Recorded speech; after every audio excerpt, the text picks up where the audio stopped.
Chapter का वो cover हो जाए, इस चैप्टर में एक वैरायटी के सवाल कवर हो जाए। हालांकि बेटा जी इस वैरायटी से कभी-कभी सवाल पूछ लिए जाते हैं, बाकी का जो मैंने आपको पढ़ाया उसमें सारी वैरायटी कवर हो गई है, बस क्वेश्चंस की प्रैक्टिस आपको थोड़ी सी ज्यादा करनी पड़ेगी, ठीक है ना। तो चलिए बेटा जी आज हम जो करेंगे ये तो थ्योरेटिकल सा टॉपिक है बेटा जी। बेसिकली अगर देखा जाए तो तुला मशीन तो एक छोटा सा टॉपिक है, वो तो मैं अभी 5-10 मिनट में करवा दूंगा। जो आज हमारा मेन चलेगा वो चलेगा बेटा बंधी हुई गति, दैट इज कंस्ट्रेंट मोशन। क्या बोलते हैं बेटा जी कंस्ट्रेंट मोशन? क्या मतलब है इस शब्द का कंस्ट्रेंट? देखो बेटा बंधी हुई का मतलब जैसे मान लीजिए आपको पता है कि मान लीजिए कि फिजिक्स का लेक्चर चालू होता है शाम को 4 बजे, तो आप सभी बच्चे बंधे हुए हो किससे? समय से, कि मुझे शाम को 4 बजे आ जाना है, तो आप बंधे हुए हो। क्या है? आप बंधे हुए हो कि शाम को 4 बजे हमें फिजिक्स पढ़नी है, तो पढ़नी है। 3:30 बजे नहीं मिलेगी फिजिक्स, हाँ बाद में मिल जाए तो रिकॉर्डिंग वगैरह का टाइम मिलेगा। मान लीजिए कभी मान लीजिए ऑफलाइन में आप जब पढ़ते थे, आप जब कक्षाओं में अपनी में जाते थे, तब जो आधा घंटे में छूट गया थोड़ी ना मिल पाता था, क्लियर ना। तो कंस्ट्रेंट मोशन ऐसा बोला जा सकता है ना। लेक्चर नंबर 11 गति के नियम हमारा चैप्टर है बेटा जी। अगर मैं बात करूं, बल हमने पढ़ लिया, व्ही बनाना हमने सीख लिया, गति का प्रथम नियम, द्वितीय नियम, तृतीय नियम के बारे में मैंने बातें कर ली थी, गति के द्वितीय नियम के अनुप्रयोग मैंने बातें कर ली थी, पुली ब्लॉक सिस्टम मैंने आपको बता दिया था, जड़त्व संवेग के बारे में बता दिया। सवालों की प्रैक्टिस आपको खुद को करनी पड़ेगी बेटा। एररलेस में संवेग के ऊपर बहुत सारे सवाल हैं, एक सेक्शन बना रखा है उन्होंने, है ना, किताब में देखा होगा आपने ना, जैसे द्वितीय नियम पर आधारित सवाल, ये बहुत सारे 8-10 सवाल 15 सवाल 20 सवाल है ना, तृतीय नियम पर आधारित संवेग संरक्षण या संवेग पर आधारित सवाल, इस तरीके के उन्होंने पैटर्न बना रखा है। वहां से चूज करिए, सवालों को पढ़िए, छोटे-छोटे सवाल हैं, धीरे-धीरे लेवल बढ़ता जाएगा, आप भी सीखोगे, प्रैक्टिस करिए। नहीं आता सॉल्यूशन है, सॉल्यूशन देखिए, वरना तो बेटा जी डाउट्स में आप पूछ ही सकते हो। स्प्रिंग बल एवं स्प्रिंग बल का मैंने आपको बता दिया, श्रम बल भी हमने पढ़ लिया था बेटा जी, लेकिन श्रम बल का एक क्वेश्चन में जो मैंने होमवर्क में दिया था वो मैं आज डिस्कस भी कर लूंगा। उसके बाद बेटा जी तुला मशीन, बिंग मशीन भी बोलते हैं इसको, क्या बोलते हैं? बिंग मशीन। और फिर हम पढ़ेंगे बेटा जी बंधी हुई गति। क्या पढ़ने वाले हैं बेटा जी? बंधी हुई गति। क्लियर है? बोलो बेटा। तो चलिए आज हम क्या सीखेंगे? तो तुला मशीन के बारे में सीखेंगे और बंधी हुई गति के बारे में सीखेंगे। तो बेटा जी रिवीजन नहीं कर रहा हूं मैं, तो सीधा सवाल पे लेके आ रहा हूं, तो कितना टाइम अब है नहीं। पिछली क्लास में हमने सवालों की प्रैक्टिस की थी और श्रम बल के बारे में जाना था बेटा जी। और जड़त्व निर्देश तंत्र वो जिनका त्वरण होता है, मतलब त्वरण होगा, ऐसे दे देंगे कि इस वस्तु को त्वरण से खींचा है, तो बेटा जी पीछे की तरफ एक बल होगा, इसको हम आभासी बल भी कहते हैं, सूडो फोर्स, अंग्रेजी में बोलते हैं सूडो फोर्स, जिसकी स्पेलिंग पी से चालू होती है। किससे चालू होती है? पीएसई, ऐसे करके स्पेलिंग है इसकी। तो एस से चालू नहीं होती, पी से चालू होती, पी साइलेंट है, तो कभी दिख जाए शब्द तो सूडो है, पी सूडो मत पढ़ना उसको, पी सूडो नहीं है वो, है ना, सूडो फोर्स है वो, पी साइलेंट है। क्या बेटा जी आपका ये जो सवाल है बेटा जी, एक आनत तल को कितना क्षैतिज त्वरण दिया जाना चाहिए कि इस पर रखा एम रेमान का ब्लॉक स्वतंत्र रूप से गिरे? बेटा जी अगर मैं इसको इधर त्वरण देता हूं तब तो ये कभी स्वतंत्र रूप से गिरेगा ही नहीं, तब तो ये कभी स्वतंत्र रूप से गिरेगा ही नहीं। अगर मैं इसको इधर खींच लूं तो ये नीचे गिर जाएगा, स्वतंत्र रूप से गिरना चाहिए। सवाल समझने की देर बेटा। मैं एक आनत तल बना देता हूं, क्या बना देता हूं बेटा जी?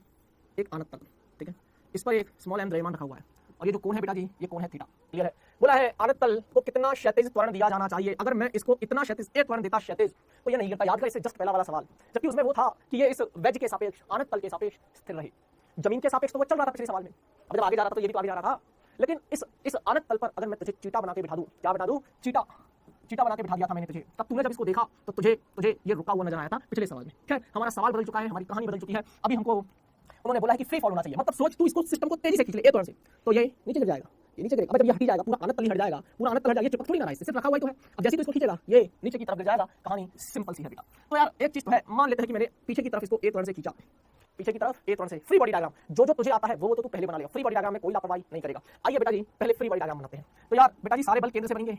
इस स्मॉल एम वाले का फ्री बॉडी डायग्राम बना रहा है। स्मॉल एम मतलब इस छोटे से गुटके का जो रखा हुआ है किस पर? इस वेज पर, वेज बोलते हैं इसको, WEDGE वेज, आनत तल, ठीक है। तो बेटा जी नीचे की तरफ mg लगेगा, इसमें किसी को कोई शक नहीं है। बोल लगेगा कि नहीं लगेगा? सर इधर की तरफ क्या आ जाएगा बेटा जी? Angle theta. बेटा जी अगर तू उसके घटक ले तो इधर की तरफ आ जाएगा mg cos थीटा, क्या आ जाएगा?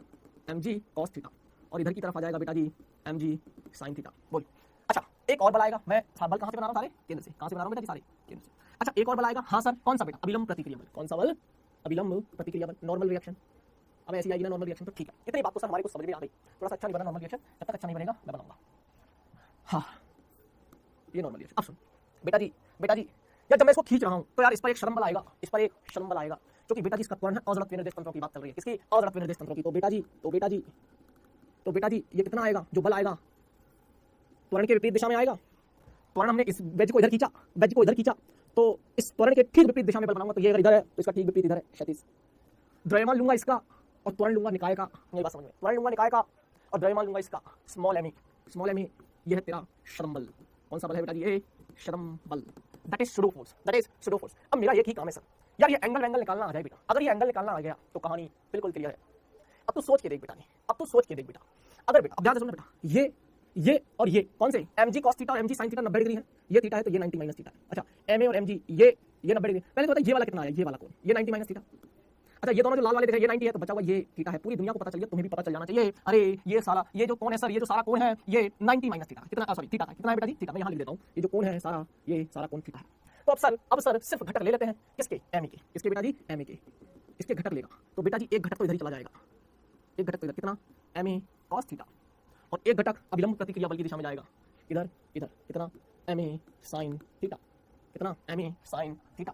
बोल बात समझ में आई क्या? अब सुन बेटा जी अब साम्यावस्था में है ना, मतलब ऊपर वाला बराबर नीचे वाला। तो बेटा जी n plus ma sin theta बराबर mg cos थीटा, यही तो आया।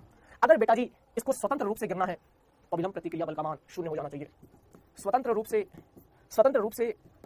से गिरना है तो n अभिलंब प्रतिक्रिया बल का मान 0, n का मान 0 डाल समीकरण में, 0 प्लस ma sin थीटा बराबर mg cos थीटा। खत्म हो गया बेटा, ma sin थीटा बराबर mg cos थीटा। m से m हो जाएगा a sin थीटा बराबर g cos theta, a sin theta बटे cos थीटा बराबर g, a tan थीटा बराबर g। तुझे a निकालना था g बाय tan थीटा, या तो ऐसे हो सकता है या a बराबर g cot थीटा, दोनों में से कुछ भी ऑप्शन हो सकता है, परेशान होने की जरूरत नहीं है। सवाल समझ में आना चाहिए यार, मैंने कैसे इसके घटक लिए हैं, कब मैंने n को 0 किया है, उन्होंने बोला हुआ है सवाल में अभिलंब प्रतिक्रिया। बहुत सिंपल सवाल होते हैं यार बेटा, ये सिर्फ निर्भर करता है आपके ऊपर, ठीक है, क्या करता है, आपके ऊपर निर्भर करता है, ठीक है। अब बात कर लेते हैं बेटा जी तुला मशीन की, कोई ज्यादा खास बात है नहीं है, वेइंग मशीन बोलते हैं इसको, WEIGHNING वेइंग, क्या बोलते हैं, GHING नहीं WEGHING weighing machine, MACHINE machine, weighing machine आ जाइए बेटा, है ना, वेइंग मशीन, इसको WM लिखा रहता है, कहीं पर आपको ऐसे WM दिख गया ना तो परेशान मत होना, है ना, ऐसे मशीन बना के। ये वेइंग मशीन ना वो है जो आप वजन नापने के काम आते हैं, जिस पे खड़े रहकर नहीं आप वेइंग मशीन वजन नापते, आप भी देखोगे मंदिर के बाहर से 2-2 रुपए में 5-5 रुपए में ऐसे वजन नापने वाले बैठे रहते हैं ना, नपवाने वाले, कि भाई साहब चढ़ जाओ इस पे, है ना, यहाँ पर ऐसे वो लगा रहता है ना, जिस पे रीडिंग्स होती हैं, अब रहती है यहाँ WM लिख दो, वेइंग मशीन है, ठीक है। इस तरह की वेइंग मशीन आपने देखी होगी, और आप आओगे ऐसे चढ़ जाओगे, है ना, आप ऐसे इस पे चढ़ जाओगे, है ना। अगर आप कितने साल के होंगे, ज़्यादा से ज़्यादा 17-18 साल के होंगे, अगर लड़के हो तो आपका वेट करीब, आपका जो वजन आएगा वो 55 किलो के आसपास आएगा, और अगर लड़कियां हैं तो 50 किलो 48 किलो की लड़कियां हैं, अगर नॉर्मल अवस्था की है, नॉर्मल कंडीशन की बात करें तो यही वजन रहता है बच्चे आप लोगों का, है ना। तो ये आपको बता देगा कि भैया इतना फलाना वेट आपका है। लेकिन ये करता क्या है, अब सुनना ध्यान से बेटा, ये जो वेइंग मशीन है ना, ये वेइंग मशीन बेसिकली जो नापती है ना, ये अभिलंब प्रतिक्रिया बल को नापती है। किसको नापती है बेटा जी, ये वेइंग मशीन अभिलंब प्रतिक्रिया बल को नापती है। किसको नापती है बेटा जी, अभिलंब प्रतिक्रिया बल को मेजर करती है, मापती है। तो इसकी रीडिंग कैसे दी जाती है, बहुत ज्यादा तवज्जो देने की जरूरत नहीं, बहुत छोटी सी कहानी, बस मैं आपको दिखा रहा हूँ, आ गया है तो पढ़ लेते हैं कि यार वेइंग मशीन है क्या। इसका यूज ऐसे नहीं पूछे जाएंगे आपसे कभी, नॉर्मल चीजें हैं बस, ये बहुत नॉर्मल। ये अभिलंब प्रतिक्रिया बल, that is a normal reaction, that is क्या है बेटा जी, नॉर्मल रिएक्शन। क्या बोला है बेटा जी, always major normal reaction in KGF में, ऐसे लिख लो, किलोग्राम फोर्स किसमें नापती है बेटा जी, केजीएफ में अभिलंब प्रतिक्रिया बल को मापती है। Always major normal reaction in KGF. और बेटा जी आप जानते हैं 1 kgf, ये मैंने रिलेशन लिखा रखा है आपको, 1 kgf बराबर g न्यूटन, ये रिलेशन आपको पता होना चाहिए। 1 kgf 1 किलोग्राम कहाँ गया भैया, 1 किलोग्राम फोर्स, है ना, ये मैंने लिखा रखा है बेटा जी। तो 1 kgf equal to 1 g newton, है ना, जी अपना गुरुत्वीय त्वरण है, कोई डरने की बात ही नहीं है, सभी बच्चे इसको जानते हैं, 10 न्यूटन, या g का मान अगर हम 10 ले लेते तो। अब बात करते हैं बेटा जी इसके पाठ्यांक की। तो बेटा जी एक चीज अब दिमाग में जो रखना, वो रखना कि जो पाठ्यांक तुम्हें देगा, ये पाठ्यांक हमेशा अभिलंब प्रतिक्रिया बल नॉर्मल बटे n बटे g, क्योंकि ये तो तुम्हारा वजन नापेगा। तो ये बेसिकली क्या करके देता है, ऑटोमेटिक कैलकुलेट करके जो देगा वो n/g देगा, तुम्हें n/g करना है, सुन रहे हो क्या, n/g, और ये क्या दे देगा तुम्हें, यही तो तुम्हारा किलोग्राम। अब n की वैल्यू रखोगे ना, n की वैल्यू रखोगे, g से भाग दे दोगे, n/g, क्लियर है। तो ये बराबर में तुम्हारा जो भी वजन होगा वो किलोग्राम में नाप के दे देगा। पहले बता, बात समझ में आ गई क्या। जैसे मान लीजिए कि ये बालक है, सुंदर सा सुशील सा एक बालक है बेटा जी जो खड़ा हुआ है। अगर इस बालक का मैं फ्री बॉडी डायग्राम बनाऊं तो बोलेगा सर इस बालक का खुद का नीचे की तरफ भार होगा mg, मैंने कहा बिल्कुल होगा। और सर अभिलंब प्रतिक्रिया बल इस पर ऊपर की तरफ होगा, मशीन ऊपर की तरफ अभिलंब प्रतिक्रिया बल लगाएगी, और ये मशीन कहीं पर भी नहीं रखी है, लिफ्ट में नहीं है, ये विराम अवस्था में, मतलब कि यार इसका त्वरण 0 है, कुल मिलाकर इस पर लगने वाला नेट बल 0 है। तो n का मान किसके बराबर आया, mg के, n को यहाँ रख दे। तो बेटा जी जो पाठ्यांक निकल के आता है ना बेटा जी, यही है बेटा जी अभिलंब प्रतिक्रिया। तो जो बेटा जी तेरा पाठ्यांक निकल के आएगा, क्या निकल के आएगा, पाठ्यांक निकल के आएगा, वो कितना आ जाएगा बताइए, n का मान कितना आया mg, और नीचे किससे भाग देगा, g से, यही तो आया तेरा m किलोग्राम। तो ये बात याद रखना, जो भी रीडिंग्स होती है ना वो रीडिंग्स जनरली बेटा जी ये वाली होती हैं, ये रीडिंग्स होती हैं, ठीक है, n/g। तो कहीं पर भी आपको अगर अभिलंब प्रतिक्रिया बल मिल जाए तो उसको n/g कर देना, तो आपको आपका द्रव्यमान, आपका एक्चुअल जो कितने किलो के है वो मिल जाएगा, ठीक है। बोलो बेटा कितने किलो के हो वो मिल जाएगा, बस सिंपल सी कहानी है, तुला मशीन खत्म हुआ। अब चलते हैं हमारा जो मेन इंपॉर्टेंट है, उसमें ज्यादा इतना कुछ था भी नहीं, तुम्हारा जो मेन माल मसाला है ना बेटा वो ये है। सही बता रहा हूँ यार, जो ये है ना आज का लेक्चर जो इंटरेस्टिंग बनाएगा वो ये बनाएगा, वो तो कुछ भी नहीं था। अब आ जाओ उसमें, लास्ट टॉपिक है हमारा बंधित गति, that is constant motion. Constant motion का मतलब है बेटा जी, इसमें 3 स्ट्रिंग कंस्टेंट पढ़ेंगे। स्ट्रिंग कंस्टेंट मतलब मैं इंग्लिश में लिखूंगा स्ट्रिंग मतलब रस्सी, है ना, कंस्टेंट का मतलब तो आपको समझ में आया बेटा। स्ट्रिंग कंस्टेंट पढ़ेंगे अपन, क्या पढ़ेंगे, स्ट्रिंग कंस्टेंट मेन, है ना। स्ट्रिंग कंस्टेंट आपको पढ़ाऊंगा, आपको पुली ब्लॉक कंस्टेंट पढ़ाऊंगा। पुली थोड़ा तो समझ में आता होगा ना बेटा जी, पुली ब्लॉक कंस्टेंट, हम लोग ये दोनों पर बेसिकली बातें करने वाले हैं। और एक और होता है बेटा जी वेज कंस्ट्रेंट। क्या होता है बेटा जी, वेज कंस्ट्रेंट, है ना। तो ये देखते हैं अपन को, समय रहा तो अपन यहाँ तक पहुंच पाएंगे, वरना पुली ब्लॉक कंस्ट्रेंट तो मैं कर ही दूंगा, क्योंकि बेटा जी सवालों के साथ मेरे को घर्षण चैप्टर भी शुरू करना है जल्दी से जल्दी, ज्यादा समय लगाऊंगा नहीं घर्षण में, ठीक है ना। खैर बेटा जी वेज कंस्ट्रेंट, इसकी बात कर रहे हैं बेटा जी, वेज कंस्ट्रेंट की। ज्यादातर जो सवाल आते हैं ना बेटा जी इस चैप्टर से, वो घर्षण को मिला के आते हैं, बिना घर्षण के सवाल बनाते नहीं है। वो थोड़ा सा एक और एक्स्ट्रा कॉन्सेप्ट ऐड हो जाता है ना घर्षण का, तो उसमें मजा आता है सवाल करने में, थोड़ा सा ट्विस्ट हो जाता है सवाल, इसलिए ज्यादातर सवाल वो घर्षण के साथ देते, तो घर्षण खत्म कर लो ताकि और प्रैक्टिस करने में मजा आ जाए। तो वेज कंस्टेंट आपको पढ़ाने वाले, वेज मतलब समझता है इस तरीके के, है ना, अनक तल वाले, ये है ना, ये कंस्टेंट। पुली ब्लॉक आप समझते हो, पुली समझते हो, घिरनी ब्लॉक समझते हो, गुटका, और स्ट्रिंग आप समझते हो रस्सी, और कंस्टेंट का मतलब तो लिखा हुआ है बंधा हुआ। मोशन मतलब गति, कंस्टेंट मतलब बाधित, बंधी हुई गति या बाधित गति, है ना, बोल सकते हो स्ट्रिंग, रस्सी, बाधित, बाधित मतलब ऐसा बंधी हुई रस्सी वाला जो मोशन है, इस तरीके का मोशन है। तो बेटा जी सबसे पहले जो मैं बात करूंगा, ये पहला है, ये दूसरा है और ये तीसरा, जो मैं सबसे पहले आज बात करूंगा वो बात करूंगा बेटा जी स्ट्रिंग कंस्टेंट। इसकी बढ़िया देसी उदाहरण से समझा हुआ है ना, स्ट्रिंग कंस्टेंट। ऐसे सवाल आपको अगर दिख जाए तो घबराने की, स्ट्रिंग कंस्टेंट। फिर आगे चल के बेटा जी एक्टबोर्ड मशीन भी आई है अभी थोड़ी देर में, वही पुली ब्लॉक सिस्टम जो होता है, एक्सटेंडेड वर्जन ही है तेरा एक्टबोर्ड मशीन। खैर अभी तो हम इस पर बात चलते हैं, हम आ गए हैं इस पर, सुनना ध्यान से। बहुत सिंपल एग्जांपल्स के थ्रू करवाऊंगा, कोई कांसेप्ट ज्यादा डिटेल में है नहीं, बहुत सिंपल सी कहानी है जो बता रहा हूं। शब्दों पे नजर रखना, शब्दों को दिमाग में रखना, दिल और दिमाग में शब्द रखेगा, तरीका एक डार्ट बता दूंगा कैसे करने, सीधे सवाल सारी वैरायटी। सबसे पहले मैं बिल्कुल नॉर्मल सा सवाल लेता हूं, बिल्कुल नॉर्मल सा। मैंने बोला ये तेरी धरती पर, ध्यान से सुनना, एक सवाल एग्जांपल से शुरू कर रहा हूं। हेडिंग डाल ले तू स्ट्रिंग कंस्टेंट, हेडिंग डाल ले तू स्ट्रिंग कंस्टेंट। तीन पार्ट है, पहले मैं स्ट्रिंग कंस्टेंट खत्म कर देता हूं, 4-5 एग्जांपल लेके नहीं स्ट्रिंग कंस्टेंट खत्म कर दूंगा, ज्यादा सवाल करवाऊंगा नहीं, बाकी सवाल एक जैसे ही सारी ये भाई बंधु ही है। मैंने बोला बेटा जी कि मान लीजिए तेरी ये 2 किलोग्राम की रस्सी है, क्या है ये 2 किलोग्राम की रस्सी है, सॉरी 2 किलोग्राम का गुटका है, और ये तेरा 1 किलोग्राम का गुटका है। इन दोनों के बीच में एक रस्सी बंधी हुई है, क्या बंधी हुई है, एक रस्सी बंधी हुई है। थोड़ा सा दिमाग से ध्यान से सुनना बेटा जी, क्योंकि मैं थोड़ा सा रस्सी को जानबूझ के ऐसा बना रहा हूं, है ना। तेरे पास क्या है, रस्सी है। एक बात बता, कॉमन सेंस बताइए, पहले कॉमन सेंस चलेगा, बाद में फिजिक्स चलेगी। मैंने बोला कि अगर मैं इस गुटके को 2 मीटर पर सेकंड की रफ्तार दे दूं, या इस गुटके को मैं 2 मीटर पर सेकंड से खींचूं, तो 1 किलोग्राम वाले को 2 मीटर पर सेकंड से अगर मैं खींचूं, तो तू मुझे बता सकता है कि सर ये जो पीछे 2 किलोग्राम वाला लगा हुआ है, इसकी रफ्तार क्या होगी, इसकी रफ्तार क्या होगी। कॉन्सेप्ट सुनिए ध्यान से, ध्यान से सुनिए, तो थोड़ा सा अच्छा बना देता हूं, मजा नहीं आया रस्सी में ना, है ना, तब तक रस्सी में मजा नहीं आया, थोड़े से रस्सी को, है ना, ऐसे बनाई मैंने रस्सी, ठीक है, थोड़ी सी जगह रखी है मैंने जानबूझ के। ये रस्सी है, क्या है ये, रस्सी है, स्ट्रिंग बोलते हैं इसको, क्या बोलते हैं, रस्सी है, स्ट्रिंग। अब बेटा इसके बारे में खास बात सुन, खास बात क्या है स्ट्रिंग के बारे में, दैट इज रस्सी, खास बात यह है बेटा कि ये तो एक तो इनएक्सटेंसिबल है, खिंचाव रहित है, खिंचेगी नहीं, क्या है, खिंचाव रहित है, और दूसरी द्रव्यमानहीन है, क्या है ये, द्रव्यमानहीन। इनएक्सटेंसिबल और मासलेस और इनएक्सटेंसिबल स्ट्रिंग है, खिंचाव रहित है और मासलेस है, द्रव्यमान रहित है या द्रव्यमानहीन है। पहले बताओ इतनी बात समझ में आई क्या, पहले बताओ, द्रव्यमानहीन है, खिंचाव रहित है और द्रव्यमानहीन है। अब यस सर, चलो रस्सी के बारे में हो गया, रस्सी के बारे में आप सर मेरा दिल अभी मैं टेंशन की बात नहीं कर रहा, मुझे तनाव बना बल के बारे में, मुझे तो सिर्फ इसका चाहिए कि यार अगर मैं इसको 1 किलोग्राम वाले को 2 मीटर पर सेकंड से खींचूं, तो ये जो पीछे का 2 किलोग्राम वाला है ये कितने से आगे जाएगा। तो तेरा दिल बोलता है कि सर 2 से ही जाना चाहिए, 2 मीटर पर सेकंड से। क्यों अब सुन कॉन्सेप्ट, क्यों बंधा हुआ है ये, कैसे कि बेटा जी जो ये 2 किलोग्राम वाला है, सॉरी ये 1 किलोग्राम वाला जो है, इसका हर एक बिंदु, अगर मैं हर बिंदु की बात करूं, तो क्या सारे बिंदु 2 मीटर पर सेकंड से जा रहे हैं, 2 अब सभी 2 से जा रहे हैं ना, तभी तो पूरी वस्तु चल रही है 2 से। अरे यार मैंने बोला कि मैं मान लीजिए बहुत सॉलिड मतलब दृढ़ एकदम, अब मैं 4 से जा रहा हूं, तो भाई हर बिंदु मेरा 4 से जा रहा है। ऐसे थोड़ी ना कि सर आपकी नाक पीछे रह गई, बाकी तो आप 4 से आगे चले गए, पर नाक नहीं चली आपकी, नाक उसी से जुड़ी है ना भाई, उसी से जुड़ा हुआ ना, बंधा हुआ है, कंस्ट्रेंड है, ठीक है। तो बेटा जी रस्सी भी इससे जुड़ी हुई है, तो ये रस्सी का ये बिंदु भी 2 से जाएगा, तो बेटा जी ये भी 2 से जाएगा, रस्सी का हर एक बिंदु 2 से जा रहा होगा।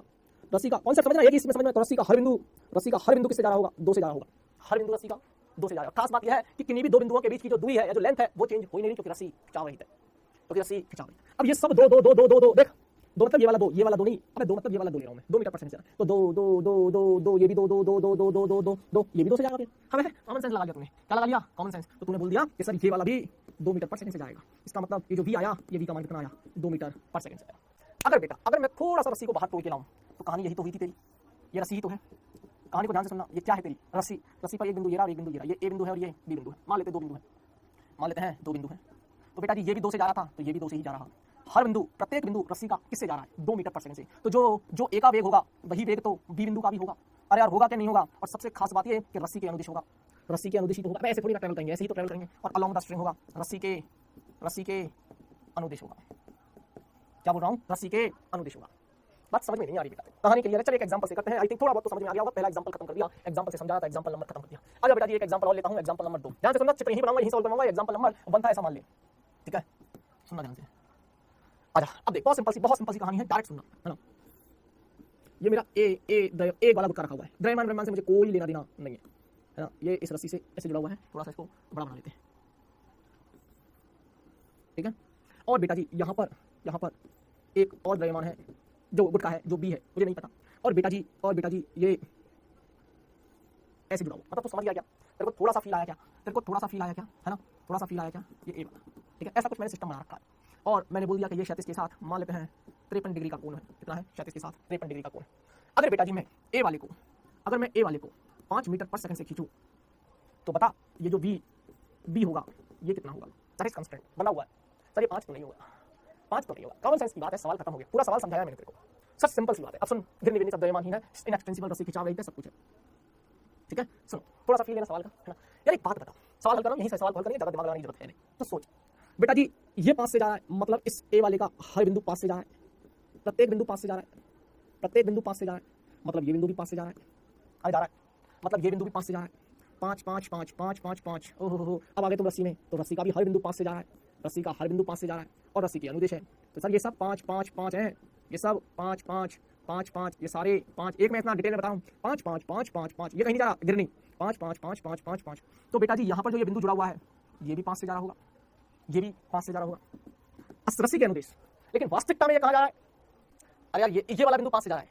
अब यार ये वाला बिंदु जुड़ा हुआ है ना रस्सी के, गुटके का ये वाला बिंदु 5 से जा रहा है, लेकिन एक्चुअली में वास्तविकता में तेरा जो गुटका जा रहा है वो तो सामने की तरफ जा रहा है। अबे बेटा, ओ बेटा, तेरा जो ये गुटका है, एक मिनट उसको थोड़ा सा अच्छा बना दूं, चीजें समझ में आ जाए ना, मजा आ जाता है बेटा, है ना। जब तक डायग्राम थोड़ा सा फील वाला ना हो, है ना। तो ये तो ऐसे जा रहा है। तो बेटा जी करना क्या होता है, मैं आपको सीधा सीधा तरीका बता दूं। वास्तविक घटक है, ये है वास्तविक वेग, एक्चुअल, और ये है आभासी या वर्चुअल, ये है एक्चुअल। एक्चुअल में तो तेरा ये ऐसे जाएगा, तो ये ऐसे ही तो सरकेगा, नहीं समझे, इसको तो ऐसे लेके जाएगा तो ये तो ऐसे ही सरकेगा, अब ये तो ऐसे ही सरकेगा। तो एक्चुअल में इस बी का वास्तविकता में वेग कितना है, बीबी, और ये वाला बिंदु 5 है। तो बेटा जी इस वाले वेग का एक घटक गिरा, इस वाले वास्तविक का आभासी के साथ, ये वर्चुअल है, ये काल्पनिक घटक है, समझ ले, काल्पनिक है, वर्चुअल है। तो वास्तविकता, एक मिनट यार, आजा भाई। तो बेटा जी एक्चुअल का करना क्या इन सवालों में बता दूं, एक्चुअल का हमेशा की पॉइंट, ये दिमाग में रखना, सारे सवाल खत्म, एक जैसे सवाल है सारे, बस डिजाइन अलग है। एक्चुअल का वर्चुअल के साथ घटक लेना है, बस एक्चुअल का वर्चुअल के साथ। तो एक्चुअल वेग, अब बेटा जी अगर मैं इस बी वाले को बोलूं, तो बेटा जी ये इधर इसका 5 मीटर पर सेकंड है, और इस दिशा में बी भी है ना, और इस बी को मैं बी मान लूं, और ये एंगल 53 डिग्री है। तो इसका घटक ले, किसका, इसके वेग का, किधर आएगा, बी cos 53। अब इसका एक घटक बी cos 53, और एक घटक आएगा इधर जो मुझे कोई लेना देना नहीं है इस घटक से, इसके एक घटक इधर आया v cos 53। तो बेटा जी ये जो v cos 53 है, यही तेरे किसके बराबर है, 5 के। तो v cos 53 बराबर 5, तो v बराबर 5 बटे cos 53। पूरी दुनिया जानते हैं sin 37 cos 53, sin 53 cos 37। बेटा जी तुझे बनाना आना चाहिए। ये 53 डिग्री है, ये 5 है, ये 3 है, ये 4 है, ये 37 है, cos 53 बेटा जी आधार बटे कर्ण 3 बटे 5, 3 बटे 5 रख दे, तो v बराबर 5 बटे 3 बटे 5, 25 बटे 3 मीटर पर सेकेंड। खत्म हो गया सवाल। तो तुझे ये क्या आया, वी क्या माना तूने, यही तो तूने वी माना, तो निकल के आ गया ना तेरा। किया क्यों, ऐसा क्यों किया बेटा जी, ऐसा क्यों किया, एक बार फिर से समझ ले, ऐसा क्यों किया। बेटा जी देख, ये 5 से जा रहा है, तो अब इस वाले में तो इसलिए दिक्कत नहीं है क्योंकि सीधा था, कोण की दिक्कत ही नहीं थी, लेकिन थोड़ा सा सवाल बढ़ा दिया मैंने। तो यार ये 5 5 5 5 5 5 5 5 5 5 5 5 5 5 ये 5 है, लेकिन एक्चुअल में तो ये इधर जा रहा है, तो इसका एक घटक ही तो 5 है, इस वास्तविक वेग का एक घटक 5 है, और दूसरा घटक v sin 37 है। अब दूसरा घटक, ये एक घटक तो 5 है, और दूसरा घटक v sin 53 है, और इन दोनों का परिणामी किसका, इस 5 का और इस v sin 53, 5 का और v sin 53, इन दोनों का परिणामी तो इधर आया, तभी तो ये इधर जा रहा है, कौन, b वाला। तो बेटा ये 5 किसके बराबर होना चाहिए, v cos 53 के, वहीं से निकाला मैंने v। ठीक है यार, ये बहुत जबरदस्त, इसमें सवालों की प्रैक्टिस करते थोड़ा सा और अच्छा लगेगा। आइए बेटा जी थोड़े से लेवल को इंक्रीज करते हैं, सवालों को थोड़ा और बढ़ाते हैं। मैं पहले यहाँ सारे मान लिख देता हूँ क्योंकि मुझे बार बार जरूरत पड़ेगी। cos 37 का वैल्यू पड़ेगा आधार बटे कर्ण 4 बटे 5, मुझे sin 53 की जरूरत पड़ेगी 4 बटे 5, मुझे sin 37 की जरूरत पड़ेगी 3 बटे 5। ठीक है, तो बेटा जी चलिए आगे चलते हैं, हमने हमारा 20 तैयार कर लिया। एक एग्जांपल पे लेके चलता हूँ, एग्जांपल नंबर 3। सवाल को ध्यान से सुनना बेटा, ध्यान से सुनना। मैंने बोला कि ये दीवार है, ये भी तेरी दीवार है, ठीक है, और यहाँ पे ये मैंने एक पाइप सा फंसा रखा, ये मान ले, है ना, ऐसा ये है, और यहाँ एक छल्ला है, क्या है बेटा जी, एक छल्ला, समझ गया क्या। अब छल्ला नहीं देखा क्या, छल्ला चूड़ी अंगूठी जो फंसाना चाहे फंसा सकता है, तेरी मर्जी है भैया, जो मर्जी है फंसा सकता है। ठीक है, ओहो, ठीक है, कुछ ऐसा बांधा हुआ है, चलो ये ए वाला है बेटा जी, ये 2 मीटर पर सेकंड से जाएगा, मान लेते 2 मीटर पर सेकंड से जाएगा, तो ये छल्ला कितने से आगे जा रहा होगा, क्योंकि ये तो आगे जाएगा, बंधा हुआ है ना, ये थोड़ी ना ये तोड़ के अंदर आ जाएगा, इसके साथ ये नीचे जा रहा है, तो ये छल्ला से तोड़ के, अब जब ये फिसलेगा तो बेचारा ये आगे सकेगा। यही बस कौन सेंस लगाना यार, चित्र देख के तो तुझे आइडिया आते होंगे ना, चित्र देख के तो तुझे आइडिया आते होंगे ना बेटा जी कि यार ये पुली है, ये क्या है, पुली गिरनी, इस पर से ये रस्सी मैंने ऐसे डाली हुई है, रस्सी बताऊं क्या कहाँ है, रस्सी बताऊं क्या कहाँ है,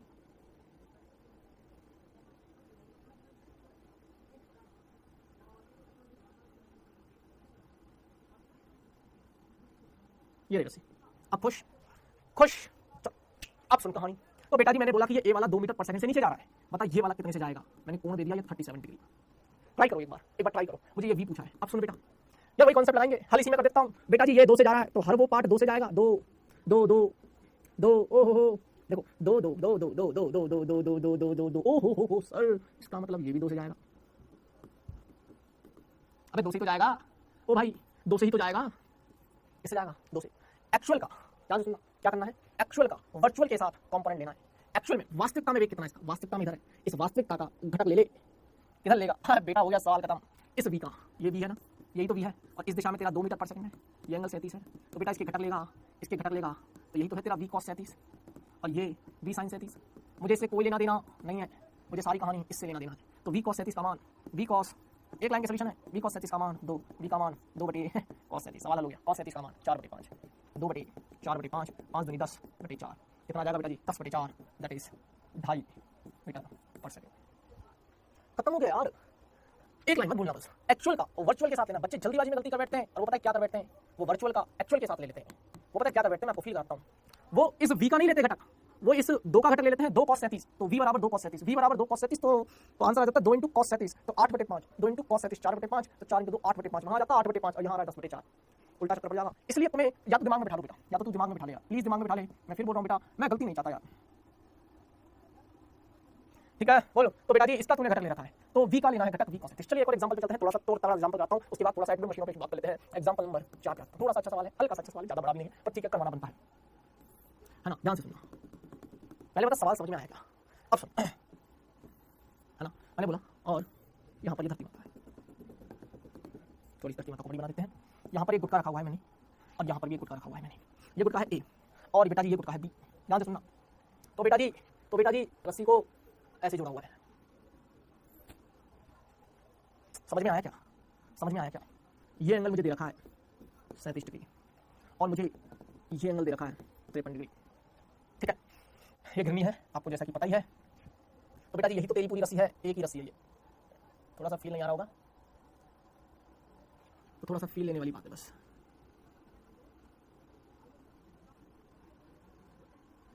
थोड़ा सा फील ले लो बस, 1 मिनट रुक जाओ,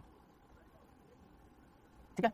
ये तेरी पूरी एक रस्सी है। ध्यान से सुनना कहानी को। अगर बेटा मैं इसको, बेटा जी अगर मैं इसको ऐसा बोला है कि इसको मैं मान लेते हैं 5 मीटर पर सेकंड से खींचता हूँ, इससे 5 मीटर पर सेकंड से, मुझे ए का वेग दे रखा है, किसका वेग दे रखा है? ए का। इस पूरे सिस्टम को मैं 5 मीटर पर सेकंड से खींचता हूँ ऐसे, तो ये भी तो सरकेगा। ये कितने से सरकेगा? सवाल आपके सामने है, सवाल कर लीजिए। प्योर एक ही जैसा लॉजिक लगा रहा हूँ, हर बार एक जैसा लॉजिक लगा रहा हूँ। मुझे वी बताना है और मुझे वी दे रखा है, तो करेगा क्या? बेटा जी एक बात बता, ध्यान से सुनना यार कहानी को। प्योर अभी इसमें थोड़ी सी रॉकेट साइंस है। बेटा जी अगर मैं इस ए वाले को, अगर मैं इस ए वाले का चित्र बनाऊं, तो बेटा ध्यान से सुनना, ये एंगल मुझे कितना दे रखा है? 37 डिग्री। कितना दे रखा है? 37 डिग्री। अब दे रखा है ये कितने से जा रहा है? 5 मीटर पर सेकंड से। बेटा जी अगर ये 37 है तो ये 37 है। मैं चाहता हूं कि मुझे पहले रस्सी के अनुदेश, अब यही तो है रस्सी, इसके अनुदेश वेग। तो बेटा जी इसका एक घटक एक्चुअल का और वर्चुअल पे घटक, तो बेटा जी मुझे ये मिल जाएगा 5 cos 37। बेटा जी 5 cos 37 का वैल्यू 4/5, 4 मीटर प्रति सेकंड। मतलब 4 से जा रही है ये, 4 4 4 4 4 4 4 4 4 4 4 ये चाहिए था मुझे। समझ में नहीं आ रही भाई? ओ भाई ये जा रहा है 5 से ना, तो मैंने इस वाली रस्सी का, कि इस वाली रस्सी पर जो हर बिंदु होगा उसका वेग किधर होगा, क्योंकि वो तो रस्सी के अनुदेश होगा, तो मुझे चाहिए था बेटा जी रस्सी के अनुदेश। तो मैंने वही किया, इस ए वाले को मैं तोड़ के लाया अलग से, है ना। मैंने बोला कि देख ये 5 से जा रहा है, ये 5 से जा रहा है। अब रस्सी तो ऐसी ही है, अब रस्सी भी तो ये 5 से जा रहा है, लेकिन रस्सी के अनुदेश जो रस्सी में जो कण है उन सबका वेग तो ये वाला है, उन सबका वेग तो ये इसके अनुदेश है ना। ऐसे ये गुटका भी 5 से जा रहा है, लेकिन उन सबका वेग इधर इधर इधर इधर है। मेरे दिमाग में चीज आई क्या कि बेटा जी अगर मैं इस, यही था वास्तविक वेग, इसका मैं घटक ले लूं एक्चुअल का वर्चुअल के साथ, तो बेटा जी एक्चुअल का वर्चुअल के साथ लिया तो 5 cos 37 ये मुझे मिल गया 4। तो ये सब 4 वाले हैं, कितने वाले हैं बेटा जी? ये सब 4 4 4 4 4 4 4 4 4 4 4 4 4 4 4 4 4 4 4 4। ओह सर इसका मतलब जब तुम यहाँ पे पहुंचे होंगे तो सर ये 4 मीटर पर सेकंड है, ये निकालना है एंगल, पता है? खत्म हो गया सवाल, खत्म हो गया बेटा। बी है ना, बी सुनो। तो बेटा जी ये बी वाला है, बेटा जी ये 4 है, ये बी है और ये एंगल 53 डिग्री है। एक्चुअल में ये वाला है, इसका घटक लेगा वर्चुअल पे, एक्चुअल वास्तविकता को पहचानो तो वीबी के घटक लेगा, वीबी cos 53, ये वीबी sin 53। बोल बेटा वीबी cos 53 इससे लेना देना नहीं है। तो बेटा जी वीबी cos 53 का वैल्यू कितना आया? 4। तो बेटा जी यहाँ से आ जाएगा, वीबी की वैल्यू मान लेते हैं वी है, तो बेटा जी तेरे पास वीबी की वैल्यू वी है बराबर 4/cos 53, और cos 53 का मान पूरी दुनिया जानती है 3/5 आ जाएगा 20/3 मीटर पर सेकंड। सवाल खत्म हो गया। बोलो बात समझ में आया क्या? बोलो बात समझ में आई क्या? तो बेटा जी कॉन्सेप्ट खत्म हो गए। ये था बेटा जी तेरा कंस्ट्रेंट, स्ट्रिंग कंस्ट्रेंट। क्या था? String constraint. अभी चलते हैं थोड़ा सा पुली ब्लॉक वाले पे चलते हैं। मैं इनको एटवुड मशीन भी कहते हैं। क्या कहते हैं बेटा जी? Atwood machine. क्या बोलते हैं बेटा जी इनको? Atwood machine. आ जाइए एट वुड मशीनों के बारे में बात कर लेते हैं। पहले बताइए एक चीज समझ में आ रही क्या? तो लगाइए बेटा जी दूसरी हेडिंग है ना, पुली ब्लॉक कंस्ट्रेंट, पुली ब्लॉक। ऐसे अलग अलग वैरायटी के सवाल है, कितने भी प्रैक्टिस कर सकते हो, आपको दिख जाएंगे। इनको बेटा जी एट वुड मशीन भी कहते हैं या एट वुड मशीन है ना, क्या नाम से जाना जाता है इनको? Atwood machine. तो कभी शब्द अगर सुन लो तो परेशान मत होना, ये एट वुड क्या है? एट वुड मशीन क्या है बेटा जी? Eight would machine. पहले बता ये कहानी समझ में आई क्या? ऐसे ऐसे कितने भी एग्जांपल बना सकता है। अब बेटा जी इसी में वो खड़ा कर देंगे पाइप को, है ना, पाइप को खड़ा कर देते हैं, बोलते बता कितने से आ रहा है, बता दो एक आध एग्जांपल और करके दिखा दो, ज्यादा से ज्यादा अगर चाहे तो कहां बनाऊं बता, यहां बना दूं क्या? यहां बना देते हैं, पता कुछ भी बना सकते हैं वो, है ना। बोल देंगे कि देख ये पाइप ऐसी है ना, इसमें ऐसे छल्ला फंसा हुआ है ना, ऐसे छल्ला फंसा हुआ है, इसमें से छल्ला फंसा हुआ है ना, बोल देंगे तुझे, है ना,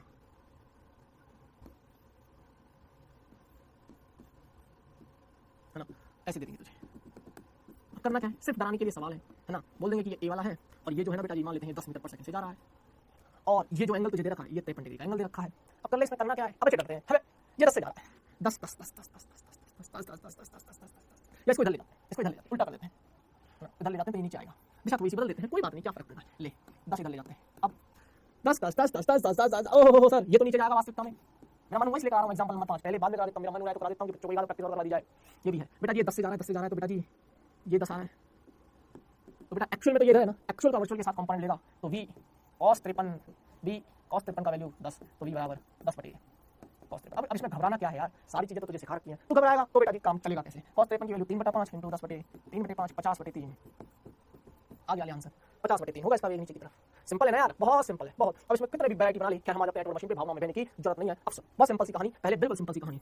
इसको बेटा पुली ब्लॉक का एक्सटेंडेड वर्जन भी कहते हैं ना, एक लेवल ऊपर बोलते हैं। मैंने बोला ये तेरी घिरनी, अब तो तुम इनसे परिचित होंगे ना, अब तो तुम्हारे लिए नई लगनी चाहिए। मैंने बोला ये ए है, मैंने बोला ये बी है, मैंने बोला बेटा जी ये 4 मीटर पर सेकंड से नीचे आ रहा है, तो बेटा जी बता ये कितने से जाएगा? तो तूने दिमाग लगाया, जब ये 4 से जा रहा है, ध्यान से सुनना, तो ये 4 से जा रहा है, 4 4 4 4 4 4 4 4 4 4 4 4 4 ओहो सर ये भी 4 मीटर पर सेकंड से ऊपर जा रहा होगा।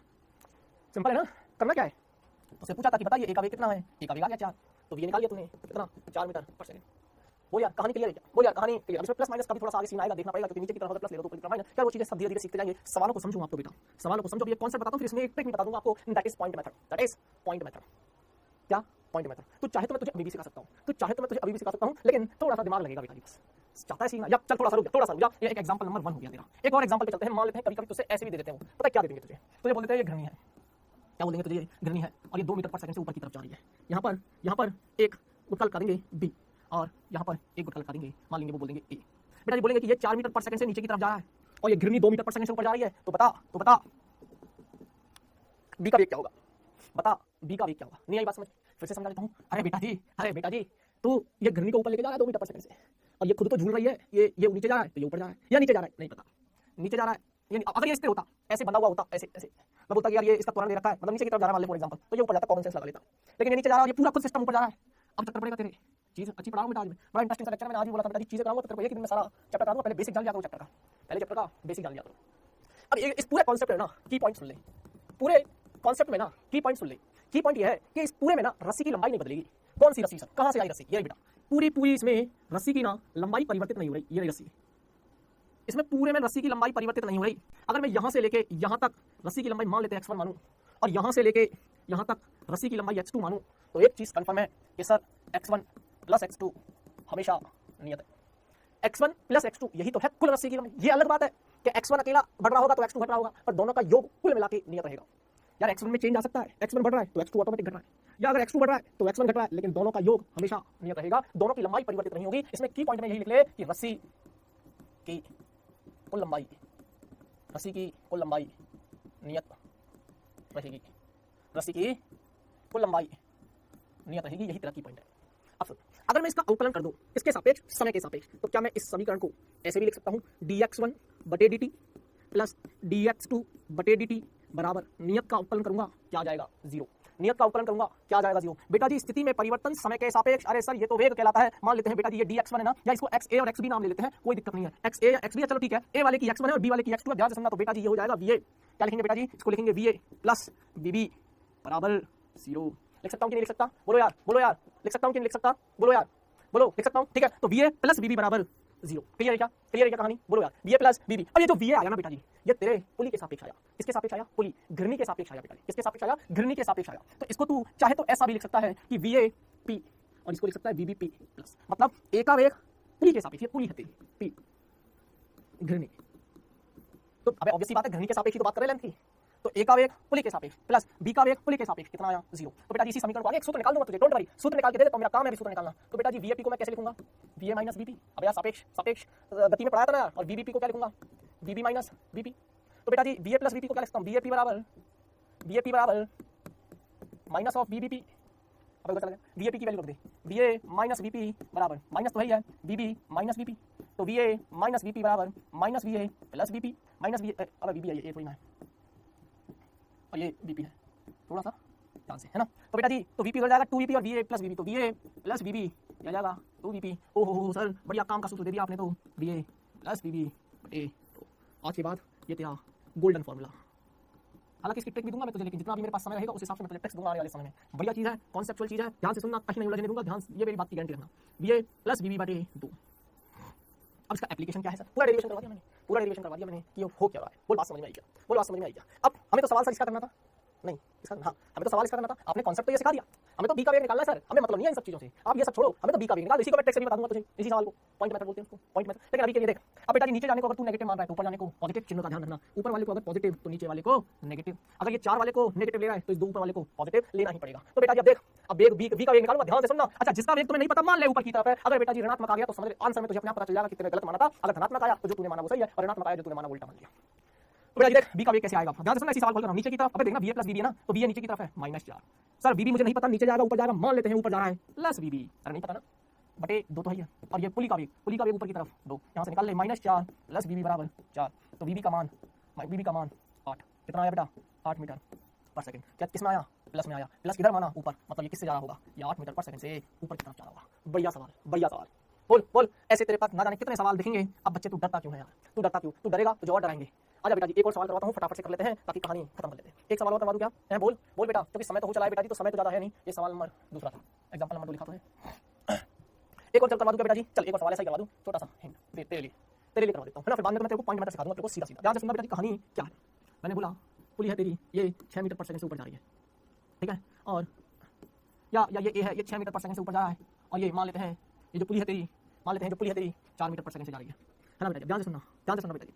और यहाँ से मैंने इसको बांध दिया। ओहो सर सवाल में ट्विस्ट ले आया, सवाल ने पूछा क्या है, कोई बात नहीं, मैं ट्विस्ट लेके आऊँगा, मैं लाऊंगा ट्विस्ट। मैंने बोल दिया बेटा, मैंने बोल दिया कि ये 1 मीटर पर सेकंड दे रखा है, तुम्हें वीए ज्ञात करना है, मतलब समझ तो सवाल को, सवाल बना लिया नया, क्या है, ये तेरे पास गिरनी है, ये 1 मीटर पर सेकंड से ऊपर जा रही है, तो तुझे बेसिकली उन्होंने दे क्या रखा है, वीपी दे रखा है, प्लस माइनस पर ले लेंगे, ऊपर वाली चीज प्लस है तो नीचे वाली चीज माइनस है। लेकिन यार इसका दो जैसे रस्सी लपटी हुई है ना, इस रस्सी लपटी जो हुई है इसका एक सिरे से तो मैंने ए नाम का उत्तर बना रखा है, लेकिन बेटा जी इसका दूसरा सिरा बंधा हुआ है, इसको तू बी मान ले, पृथ्वी तो है ये, और इसका वेग तो 0 है, सेम सूत्र लगेगा, वीए प्लस बीबी बाई 2 बराबर वीपी। वीपी कितना है ऊपर की तरफ, अच्छा पहले वीए मुझे नहीं पता, ऊपर मान ले, तो प्लस वीए, बीबी का वेग कितना है 0/2 बराबर बीबी कितना है 1, तो बेटा जी वीए कितना आ जाएगा 2 मीटर पर सेकंड, वीए कितना है 2 मीटर पर सेकंड। अब तू लॉजिक लगा, अब तेरा काम आएगा लॉजिक लगाने का, ये सवाल हो गया, अब मैं लगा रहा हूँ लॉजिक, सोच कॉमन सेंस लगा। अगर ये वाला ऊपर जा रहा है और ये मान लीजिए एक्स ऊपर गया, कितना ऊपर गया एक्स, तो रस्सी एक्स यहाँ से भी ऊपर जाएगी, एक्स यहाँ से भी ऊपर जाएगी, टोटल तो 2x ऊपर जाएगी, तो आ गया वेग कितना आएगा, 2 आ गया, 2 आ गया, और लास्ट समझ में अलग बंधा हुआ है तो, लेकिन हर तरीके के सवाल में लॉजिक मत लगा देना, ये बस ठीक है ना, बात समझ में आ गई होगी बेटा जी। नहीं तो इस तरीके के सवाल है, सूत्र लगाइए, आंसर निकालिए, ऐसे बहुत सारे सवाल अभी बाकी हैं बेटा जी, है ना। एटवुड मशीन पर भी मुझे बहुत सारी प्रैक्टिस करवानी है, अभी अगली क्लास में चलेगा, मैं सोच रहा था अगली क्लास में घर्षण हो जाए, लेकिन नहीं हो पाएगा, तो कोई बात नहीं, अगली क्लास में व्यास प्रश्न करेंगे, है ना, इनको खत्म करते हैं कंस्ट्रेंट मोशन को, ठीक है, प्रैक्टिस के साथ खत्म करेंगे। लेकिन बेटा जब समय हो चला है क्विज का, तो आइए पहले ले चलता हूँ आपको क्विज पे। तो क्विज का पहला सवाल यह बहुत सिंपल सवाल है, ध्यान से सुन लो। चित्रानुसार कैपिटल M 10G 10G दे रखा है, 10 ग्राम का द्रव्यमान एक नत्तल पर रखा है, स्थिर रखने के लिए इसे स्मॉल m द्रव्यमान से जोड़ा जाता है, तो स्मॉल m का मान होगा, स्थिर रखने के लिए बोला है, स्थिर रखने के लिए, बहुत सिंपल सवाल, डायरेक्ट खत्म कर लो, हो गया। चलो अगला सवाल, ये तो बहुत ही सिंपल है बेटा, शरमबल का सवाल है, IIT 1981 में आया हुआ है, बहुत पुराना सवाल है, लेकिन बेटा आई थिंक आपसे हो जाएगा ये सवाल। जल से भरे हुए एक बर्तन को दाईं ओर सीधे क्षैतिज मान पर अणु के त्वरण से दिया जाता है, त्वरण से खींचा जाता है, तो दिए गए चित्रों में कौन सा चित्र द्रव के पृष्ठ को प्रदर्शित करता है। हो जाएगा, बहुत देखते टिक करने वाला सवाल है, देखते टिक करने वाला सवाल। चल अब सुन सवाल बेटा जी, इसका फ्री बॉडी डायग्राम बना रहा हूं, ध्यान से सुनना, यही बना रहा हूं, ये mg है, ये 30 डिग्री का कोण इधर बनेगा, ये हो जाएगा बेटा जी mg cos 30, और ये हो जाएगा बेटा जी mg sin 30, ये कैपिटल M ले ले, है ना, क्या ले ले, कैपिटल M दिया है ना, तो कैपिटल M है, ठीक है, तो mg। तो अब सुन इधर की तरफ क्या लगेगा तनाव, बेटा उन्होंने बोला है कि स्मॉल m का मान पूछा, मतलब उससे इसका मान पूछा। अच्छा बेटा जी ये स्मॉल mg इधर लगेगा, और ये t है, यही t तो इधर जाएगा, अब यही तो t है, तो t का मान तो स्मॉल mg आ गया, कैपिटल t का मान तो स्मॉल mg आ गया। अच्छा बेटा जी स्थिर है, इसका मतलब त्वरण इस पर 0 है, मतलब नेट बल 0 होना चाहिए, t का मान कैपिटल M g sin 30 होना चाहिए। अब बेटा जी t का मान क्या है, कैपिटल t का मान स्मॉल mg, तो स्मॉल mg बराबर कैपिटल M g sin 30। बेटा जी g से g उड़ा दे, स्मॉल m का मान पूछा है, कैपिटल M कितना है 10 ग्राम, कैपिटल एम कितना है 10 ग्राम, तो 10 इंटू साइन 30 1/2 कितना जाएगा बेटा जी 5 ग्राम, कितना जाएगा 5 ग्राम। समझ में आया? तो हमने इसी के घटक लिए थे, ठीक है। बोलो बेटा, चलो अगला सवाल। बेटा जी तो बहुत सिंपल, ये वाला तो बिल्कुल नहीं होगा सर, और ये वाला तो बिल्कुल नहीं होगा। अब बेटा जी देख, जब तुम इसको खींचोगे ना, खींचोगे तो पीछे की तरफ ये जो बर्तन में द्रव रखा हुआ है, स्टार्टिंग में ये द्रव ऐसे रखा हुआ है, तुमने इसको नहीं खींचा, बिल्कुल आराम से नॉर्मल पानी है, बिल्कुल स्तर समान है इसका, लेकिन जैसे ही तुम इसको ए त्वरण से खींचोगे ना आगे की तरफ, तो बेटा जी इस पर एक शलंबल कार्य करेगा, और शलंबल हमेशा पीछे की तरफ कार्य करता है एम। तो बेटा जी इसका जो लेवल होगा ना वो कुछ इस तरीके का हो जाएगा, सी। इसका लेवल हो जाएगा वो सी वाले की तरह हो जाएगा। अब यार लेवल जो होगा ना वो लेवल बेटा जी इसका ऐसे हो जाएगा, बोलो जब हम खींच रहे थे, ठीक है। तो आंसर आ जाएगा बेटा जी इसका सी। चलिए बेटा जी, मैंने आपको तुला मशीन पढ़ा दी, बंधी हुई गति पढ़ा दी, चल रहा है अभी बंधी हुई गति, पूरा नहीं हुआ है लेकिन कोई बात नहीं, हम इसको जल्दी खत्म करेंगे बेटा जी, ठीक है। जाते जाते एक सवाल है, होमवर्क में लेते जाना, बढ़िया सवाल है, कोशिश करना। एफटी ग्राफ दे रखा है, क्षेत्रफल निकालना है बस। तो जब पता है आवेग निकालने के लिए